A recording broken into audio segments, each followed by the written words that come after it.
Diary of a Wimpy Kid, Book 1, page 32, Thursday.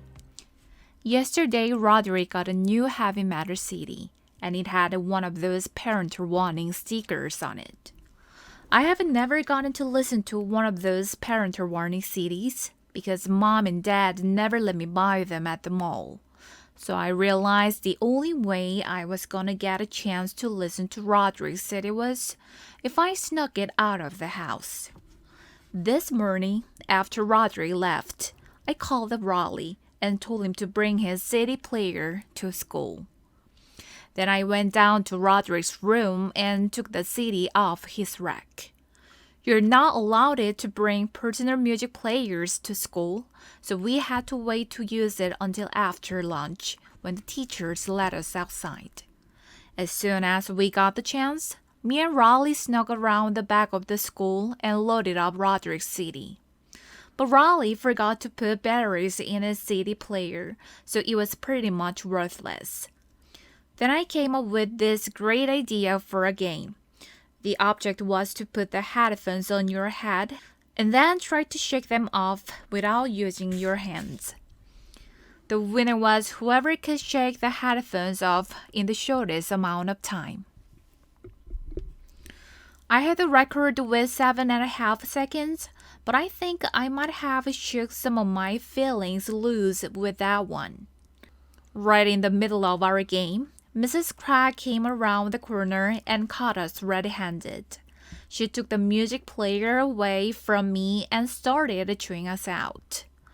But I think she had the wrong idea about what we were doing back there. She started telling us how rock and roll is evil and how it's gonna ruin our brains.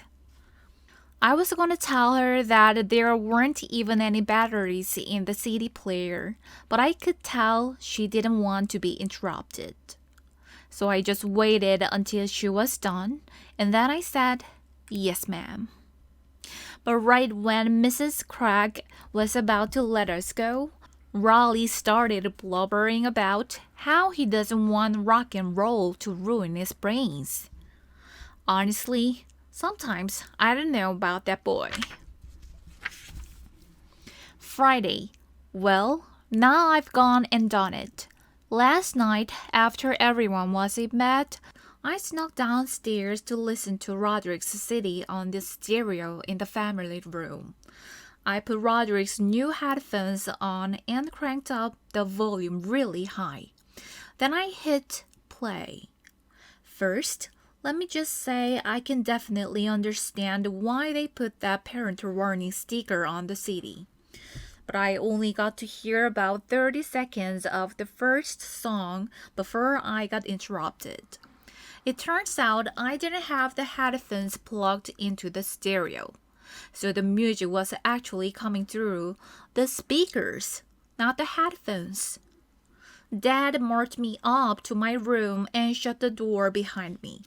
And then he said, "Let's you and me have a talk, friend." Whenever Dad says friend that way, you know you're in trouble. The first time Dad ever said friend like that to me, I didn't get that he was being sarcastic, so I kind of let my guards down. I don't make that mistake anymore. Tonight, Dad yelled at me for about 10 minutes, and then I guess he decided he'd rather be in bed than standing in my room in his underwear. He told me I was grounded from playing video games for 2 weeks, which is about what I expected. I guess I should be glad that's all he did. The good thing about Dad is that when he gets mad, he cools up real quick, and then it's over. Usually, if you mess up in front of Dad, he just throws whatever he's got in his hand at you. Mom has a totally different style when it comes to punishment.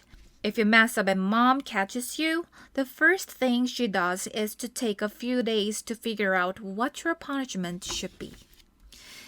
And while you're waiting, you do all these nice things to try to get off easier. I just dusted the dining room for the heck of it. How thoughtful of you. But then after a few days, right when you forget you're in trouble, that's when she lays it on you. Are you having fun? Yeah. No video games for a week. Monday. This video game ban is a whole lot tougher than I thought it would be. But at least I'm not the only one in the family who's in trouble. Roderick's in some hot water with Mom right now, too. Manny got a hold of one of Roderick's heavy metal magazines, and one of the pages had a picture of a woman in a bikini lying across the hood of a car. And then Manny brought it into daycare for show and tell. Anyway, I don't think Mom was too happy about getting that phone call. I saw the magazine myself, and it honestly wasn't anything to get worked up over. But Mom doesn't allow that kind of stuff in the house. Roderick's punishment was that he had to answer a bunch of questions Mom wrote out for him. Did owning this magazine make you a better person? No.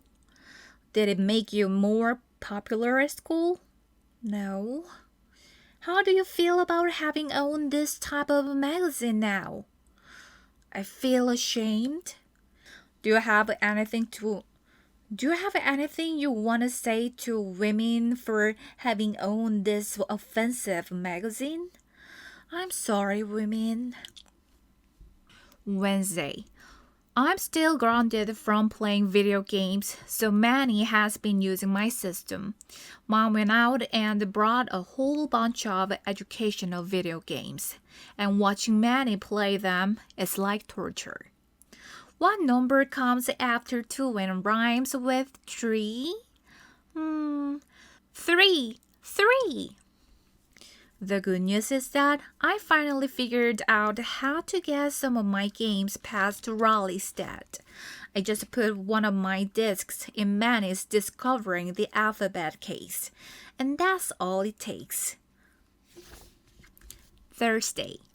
At school today, they announced that student government elections are coming up. To be honest with you, I've never had any interest in student government. But when I started thinking about it, I realized getting elected treasurer could totally change my situation at school. We cheerleaders are tired of riding to games in the same bus as the nerds in the band. Let me see what I can do. And even better, we jocks just need an air pump to inflate our only football. Yeah, sorry, can't help you with that. Nobody ever thinks about running for treasurer because all anyone ever cares about are the big ticket positions like president and vice president. So I figure if I sign up tomorrow, the treasurer job is pretty much mine for the taking. Friday. Today, I went and put my name on the list to run for treasurer. Unfortunately, this kid named Marty Porter is running for treasurer too, and he's real brainy at math, so this might not be as easy as I thought. I told Dad that I was running for student government, and he seemed pretty excited. It turns out he ran for student government when he was my age, and he actually won. Dad dug through some old boxes in the basement and found one of his campaign posters. I thought the poster idea was pretty good, so I asked Dad to drive me to the store to get some supplies. I loaded up on poster board and markers, and I spent the rest of the night making all my campaign stuff. So let's just hope these posters work. Monday. I brought my posters into school today, and I have to say they came out pretty good. Do you want Marty Porter to be your treasurer? Hey, you're dropping all our money, you fool. Remember in second grade how Marty Porter had rice?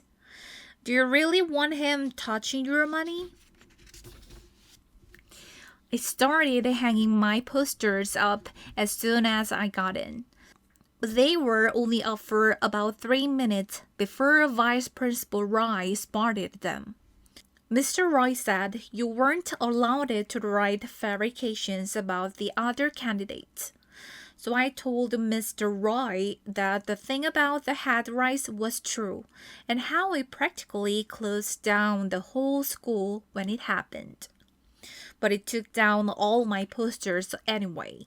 So today, Marty Porter was going around handing out lollipops to buy himself votes, while my posters were sitting at the bottom of Mr. Roy's trash can.